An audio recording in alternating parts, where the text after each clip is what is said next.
Алматы мен Астанада ән кешін өткізген ресейлік әнші Земфира қазақстандықтардан кешірім сұрады. Ол Instagram желісіндегі жазбасында Қазақстан атауын кіші әріппен жазып қойған. Кейінірек әнші әлеуметтік желідегі жазбасын өңдеп, ешкімді өкпелеткісі келмегенін айтты. Қазақстан, сіздерді ренжіткім келмеді. Жазбаны асығыс, тыныс белгілеріне мән бермей жаздым. Кешірім өтінемін. Менің тамаша тыңдармандарым бар. Оның ішінде Қазақстан да қалыс қалған емес. Расымен керемет қарсы алды, деп жазды Земфира.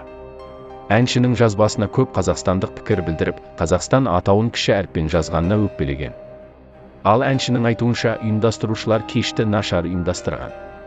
Айта кетейік, Земфираның концерті 18 тамыз күні Алматыда, 20 тамызда Астана қаласында өтті.